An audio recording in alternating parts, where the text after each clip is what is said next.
Hello बच्चों, तो अब हम डिस्कस करेंगे question number 34 from the chapter structure of atom, जहां पे कि आपको कैलकुलेट करना है energy required for the process. ठीक है, क्या पता करना है आपको? एनर्जी पता करनी है इस प्रोसेस के लिए जिसमें कि ऑलरेडी हीलियम का एक पॉजिटिव आयन है which is hydrogen like species, जिसके बारे में हम लोगों ने लास्ट क्लास में भी डिस्कस किया था, लास्ट क्वेश्चन के अंदर, क्वेश्चन नंबर 33 में। तो अगर इस हाइड्रोजन लाइक स्पीशीज जो कि हीलियम प्लस आयन है, उसका अगर कन्वर्जन करना है टू He2 प्लस आयन जिसमें कि एक इलेक्ट्रॉन रिलीज होता है, तो इस प्रोसेस के दौरान कितनी एनर्जी कितनी एनर्जी रिक्वायर होगी in order to take out this electron. ठीक है, कितनी एनर्जी की हमें जरूरत पड़ेगी। उसके अलावा आपको गिवन है दी आयोनाइजेशन एनर्जी। ठीक है, आयोनाइजेशन एनर्जी आपको गिवन है हाइड्रोजन एटम के लिए in the ground state is 2.18 into 10 to the power minus 18 joule per atom. ठीक है, इतनी आयोनाइजेशन एनर्जी यानी कि इतनी एनर्जी रिक्वायर होती है हाइड्रोजन एटम्स के एक इलेक्ट्रॉन को रिमूव करने के लिए। ठीक है, पूरे एटम से बाहर निकालने के लिए। आ रही बात समझ में? तो देखो, क्वेश्चन को पहले थोड़ा सा और डिस्कस कर लेते हैं, उसके बाद में इस क्वेश्चन को सॉल्व किस तरह से करना है वो मैं आपको बताऊंगी। तो देखो, क्वेश्चन में जैसे कि आपसे कहा गया है कि एक तरफ तो आपके पास क्या है, हाइड्रोजन एटम है। ठीक है, और दूसरी तरफ हमें दे रखा है हीलियम प्लस आयन। ठीक है, ये दोनों ही क्या है, यूनी इलेक्ट्रॉन सिस्टम है। Uni electron system, uni electron system नाम से ही समझ में आ रहा होगा, इनके अंदर एक ही इलेक्ट्रॉन है। ठीक है, दोनों के अंदर एक ही इलेक्ट्रॉन है, क्योंकि इसके लिए Z की वैल्यू कितनी होती है, 1 होती है, राइट। और यहाँ पे मैं N की वैल्यू भी मेंशन कर देती हूँ विच इज ऑल्सो 1। कहने का मतलब ये है कि भाई इसका एटॉमिक नंबर 1 है, इसका मतलब इसके अंदर एक ही इलेक्ट्रॉन है। ठीक है, इसलिए मैंने इसको यूनी इलेक्ट्रॉन कहा। N की वैल्यू 1 है, इसका मतलब कि इसके बाहर सिर्फ एक ही शेल है जिसके अंदर एक इलेक्ट्रॉन बैठा हुआ है, यानी कि फर्स्ट शेल में ही हमारा काम हो जाता है, फर्स्ट शेल में। सेकंड शेल में ग्राउंड स्टेट में कोई भी इलेक्ट्रॉन प्रेजेंट नहीं है। इसी तरह से अगर हम हीलियम प्लस आयन की बात करें, तो यहाँ पे देखो Z की वैल्यू कितनी है, तो Z की वैल्यू वैसे तो 2 है क्योंकि एटॉमिक नंबर 2 है, बट यहाँ पे क्या हो रहा है, अगर हम इलेक्ट्रॉन्स की बात करें तो 2 में से एक इलेक्ट्रॉन निकल चुका है, तभी तो वो पॉजिटिव हो गया। सो यहाँ पे एक ही इलेक्ट्रॉन है, तो ये भी एक 1 इलेक्ट्रॉन सिस्टम होगा। दूसरी बात, अगर n की बात करो तो n की वैल्यू इसके लिए भी 1 है। क्यों? क्योंकि यहाँ पे ये न्यूक्लियस है और इसके बाहर एक शेल है जिसका नाम है 1। अब यहाँ पे एक इलेक्ट्रॉन तो ये बैठा है और दूसरा इलेक्ट्रॉन ये बैठा है जो कि ऑलरेडी निकल चुका है। ठीक है, ये भी ध्यान रखो क्योंकि ये हीलियम प्लस आयन है, तो ये इलेक्ट्रॉन जो है ऑलरेडी निकल चुका है। अब हम क्या चाह रहे हैं कि भाई हम इस इलेक्ट्रॉन को भी बाहर निकाल दें। ठीक है, ये जो हमारा दूसरा इलेक्ट्रॉन है इसको भी हम बाहर निकाल दें, तो वो क्या बन जाएगा, He2 प्लस बन जाएगा। ठीक है, हालांकि फिलहाल के लिए ये जो हमारा He प्लस आयन है ये एक यूनी इलेक्ट्रॉन सिस्टम है। ठीक है, तो देखो ये है आपका He प्लस। अब हमने क्या किया, यहाँ पे कुछ एनर्जी थी which is equal to ionization energy, और क्या बना दिया, He2 प्लस बना दिया, प्लस एक इलेक्ट्रॉन और रिलीज हो गया। अब ये He प्लस कैसे बना होगा, तो ऑब्वियसली पहले एक हीलियम रहा होगा जिसको कि आपने कुछ आयनाइजेशन एनर्जी दी होगी, जिसमें कि एक इलेक्ट्रॉन रिलीज हो गया होगा और एक He प्लस बना होगा। तो हम ऑलरेडी इस स्टेट की बात करें तो दिस वाज आयनाइजेशन एनर्जी 1, तो ये हो गया आपकी आयनाइजेशन एनर्जी 2। ठीक है, हम सेकंड स्टेप की बात करें, फर्स्ट स्टेप की बात नहीं कर रहे हैं। ठीक है, तो यहाँ पे He प्लस की इंफॉर्मेशन दे रखी है।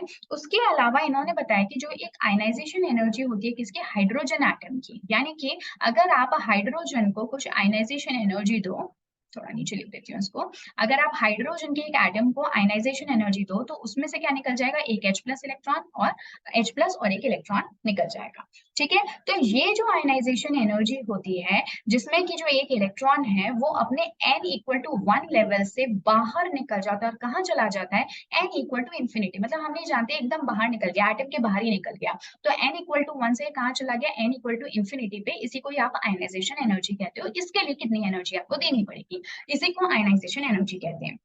तो इन्होंने कहा कि इस आयनाइजेशन एनर्जी की वैल्यू जो है फॉर हाइड्रोजन एटम कितनी है, so this is 2.18 into 10 to the power of minus 18 joule per atom.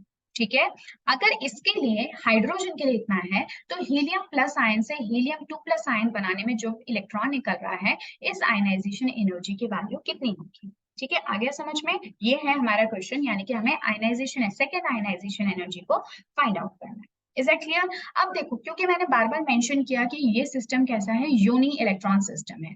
Uni electron system के लिए है ना, एनर्जी की वैल्यू कितनी होती है, हम लोग वो एटॉमिक ऑर्बिटल पढ़कर आ रहे हैं, तो वहां से हमने देखा है कि यूनी इलेक्ट्रॉन सिस्टम के लिए जो एनर्जी की वैल्यू होती है, विच इज थोड़ी डिफिकल्ट है ये, -2 pi square and m z Z का भी स्क्वायर होता है और E की पावर 4 होती है, ठीक है। जैसा कि मैंने कहा बहुत डिफिकल्ट है ये, बट अगर आपको फिर भी इनको याद रखने में दिक्कत आती है, हालांकि बराबर आपको रिवीजन करना पड़ेगा, बट मेरे पास एक मेथड है जिससे आप याद कर सकते हैं। तो आप प्लीज मुझे कमेंट बॉक्स में बताना अगर इसमें आपको डिफिकल्टी आती है तो किसी भी यूनि इलेक्ट्रॉन सिस्टम के लिए जो एनर्जी की वैल्यू होती है ना, वो कुछ इतनी होती है। तो सबसे पहले तो हम हाइड्रोजन की बात कर लेते हैं। तो जब हम हाइड्रोजन के लिए जब आयनाइजेशन एनर्जी निकालते हैं, तो मैंने आपको क्या कहा कि एन इंफिनिटी लेवल से जिसकी एनर्जी कितनी होगी, 0 होगी, है ना। एक सेकेंड, इसको थोड़ा रिमूव कर लेती हूँ। आयनाइजेशन एनर्जी क्या होता है, जो हायर एनर्जी लेवल है, जो कि ऑब्वियसली यहाँ पे कितना है, इंफिनिटी वाला लेवल, उसकी एनर्जी माइनस एनर्जी, क्योंकि यहाँ पे फर्स्ट शेल है तो फर्स्ट शेल की कितनी एनर्जी है, ठीक है। अब क्योंकि एनर्जी की वैल्यू मैंने आपको अभी बताई, फॉर n इक्वल टू 1 कितना होगा, देखो एनर्जी जो इन्फिनिटी पे है वो ऑलमोस्ट 0 के इक्वल होती है, क्योंकि जैसे जैसे आप एटम में बाहर की तरफ जाते हो तो वैल्यू एनर्जी की बढ़ती जाती है। तो जैसे जैसे आप न्यूक्लियस के पास में होंगे तो वो नेगेटिव में होगी, तो जैसे जैसे आप बाहर जाओगे वो 0 के इक्वल हो जाती है या 0 के बराबर सी हो जाती है। So that's why I have kept it as 0, ठीक है। और ये जो E1 की एनर्जी है वो देखो कितनी हो जाएगी, बस इस इक्वेशन को फॉलो करते जाओ। So minus of 2 pi square m, E4 को मैं पहले लिख देती हूँ, Z, देखो हाइड्रोजन की बात हो रही है, हाइड्रोजन के लिए Z की वैल्यू कितनी है, 1 है, तो 1 स्क्वायर मैंने लिख दिया। उसके बाद में h स्क्वायर आपका कांस्टेंट होता है, और जो n स्क्वायर है, n की वैल्यू भी हाइड्रोजन के लिए कितनी है, 1 है, तो मैंने इसको भी 1 स्क्वायर लिख दिया। Is that clear. तो ये जो वैल्यू आपकी आई, ये हमें ऑलरेडी गिवन है, this is equal to 2.18 into 10 to the power minus 18। तो यहाँ पे माइनस और माइनस प्लस हो जाएगा, and this value come out as 2.18 into 10 to the power minus 18। आगे बात समझ में, ये वैल्यू ऑलरेडी हमें दे रखी है, बस इसको सॉल्व किस तरह से करना है वो मैंने आपको यहाँ पे बताया है, because this will be helpful जब हम लोग हीलियम प्लस आयन के लिए इसको फॉलो करेंगे। आगे समझ में, स्टेप समझ में आ गया किस तरह से करते हैं आयनाइजेशन एनर्जी का। अब एग्जैक्टली यही काम हमें यहाँ पे किसके लिए करना है, हीलियम आयन के लिए। अब देखो आयनाइजेशन एनर्जी सेकंड है, हालांकि मेंशन नहीं किया क्वेश्चन में, बट हमें पता है कि ये सेकंड आयनाइजेशन एनर्जी है, तो मैं इसको इस तरह से लिख देती हूँ। अब आप इसके लिए कैसे फाइंड आउट करोगे, E infinity level minus E1, E1 इसलिए लिखा क्योंकि n की वैल्यू इसके लिए भी 1 ही है, ठीक है। यहाँ पे n पुट करती हूँ ना, तो n की वैल्यू इसके लिए भी 1 ही है, इसलिए ऐसा किया।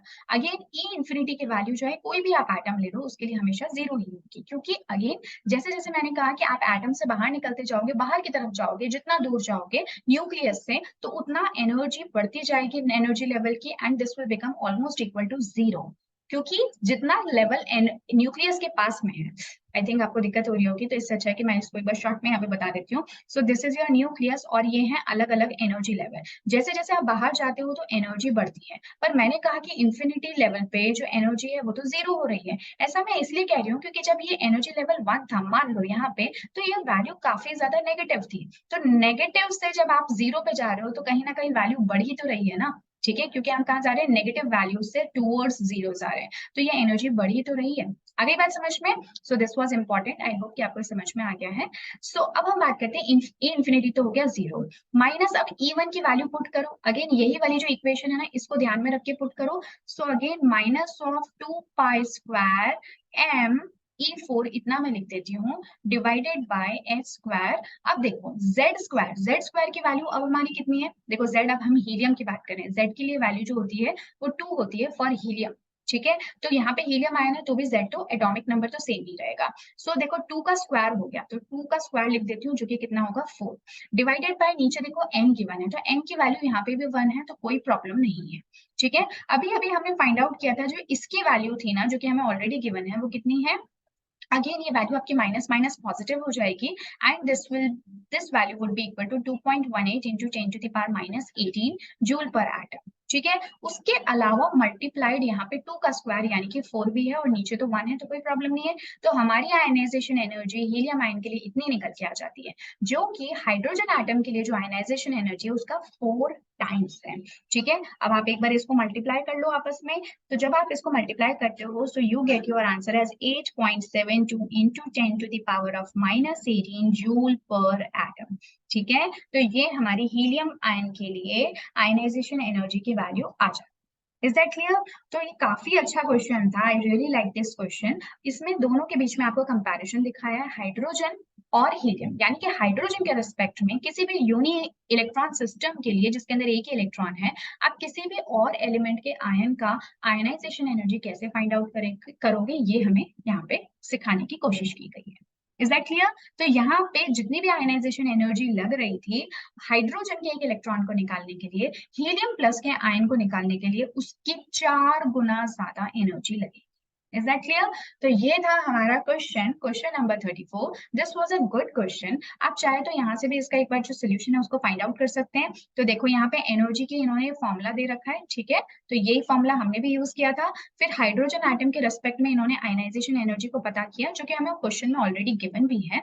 उसके अलावा जो हीलियम प्लस आयन है, जिसके लिए एक्चुअली आपको आयनाइजेशन एनर्जी को फाइंड आउट करना था, which was the second ionization energy, आपने उसी ऊपर वाली इंफॉर्मेशन को यूज किया, which come out to be as 4 times of the ionization energy for hydrogen.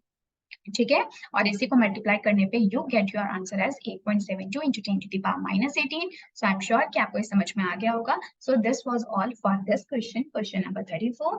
अगर आपको ये क्वेश्चन समझ में आ गया है और इंफॉर्मेटिव लगा है, पहले से ज्यादा कुछ सीखने को मिला है, तो प्लीज कमेंट करें, लाइक करें। चैनल को सब्सक्राइब नहीं किया है तो please please please it's a kind request, channel को सब्सक्राइब कर दें, क्योंकि आगे भी हम इसी तरह के क्वेश्चंस को डिटेल में डिस्कस करेंगे, स्टार्टिंग फ्रॉम द बेस, और साथ साथ ये भी बताऊंगी कैलकुलेशन कैसे करना है, समझना किस तरह से, कॉन्सेप्ट कैसे अप्लाई करने हैं, और फाइनली जो हमारा एम है कंक्लूजन तक कैसे पहुंचना है। Is that clear? चलिए, तो मिलते हैं नेक्स्ट वीडियो में एक नए क्वेश्चन के साथ में। Till then take care and good bye.